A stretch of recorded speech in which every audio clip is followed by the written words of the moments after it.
Hi friends, welcome to Hanupriya vlogs. అయితే మనం చాలా గ్యాప్ తర్వాత ఈరోజు మనం వ్లాగ్ చేస్తున్నాం అనమాట. అదేంటంటే మనం ప్రిపేర్ చేస్తున్న కర్రీ చికెన్ కర్రీ. అయితే దానికోసం ముందుగా ఆనియన్స్ని మంచిగా కట్ చేసుకోవాలి. ఇలా సన్నగా మనం ఆనియన్స్ని కట్ చేసుకోవాలి. అలా సన్నగా ఆనియన్స్ కట్ చేసుకున్న తర్వాత మనం ఈ ఆనియన్స్ని ఒక బౌల్లోకి తీసుకోవాలి. నేనైతే కడ్డీలో కొంచెం స్లో అండి, ఎందుకంటే ఆనియన్స్ కట్ చేస్తే కన్నీళ్ళు వస్తాయి కదా. సో ఆనియన్స్ కట్ చేయడానికి కొంచెం కష్టం కాబట్టి నేను స్లోగా టైం తీసుకుంటాను. సో తర్వాత ఈ ఆనియన్స్ పచ్చిమిరపకాయని మన కుక్కర్లో వేసేసుకోవాలి. కొంచెం ఫస్ట్ ఆయిల్ వేసుకుని ఆ తర్వాత ఈ ఆనియన్స్ అండ్ మిర్చి వేసి తర్వాత దాంట్లోకి ఒక టేబుల్ స్పూన్ సాల్ట్ అయితే మనం వేసుకోవాలన్నమాట, రుచికి సరిపడా.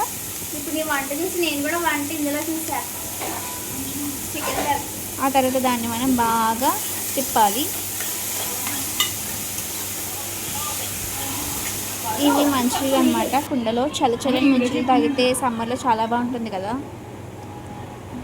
ఆ తర్వాత మనం ఇలా తిప్పుతూ ఉండాలన్నమాట. ఆనియన్స్ అనేవి మాడకుండా అడుగట్టకుండా ఉండడానికి ఇలా తిప్పుతూ ఉండాలి కంటిన్యూస్గా.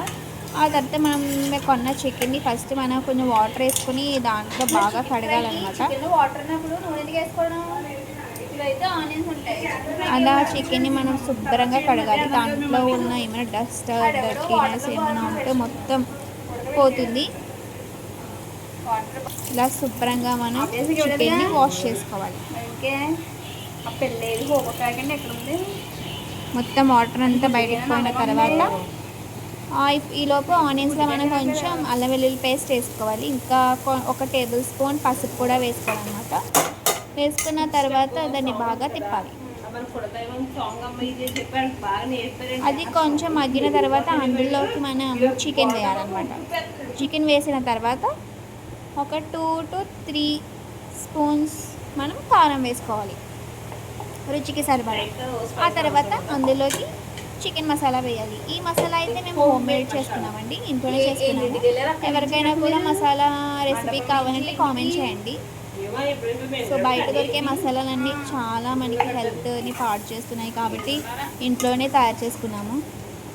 ఆ తర్వాత అవన్నీ వేసిన తర్వాత చికెన్ ఇలా మొత్తం కలుపుకోవాలన్నమాట. చికెన్కి బాగా అదంతా పట్టాలి మసాలా మొత్తం.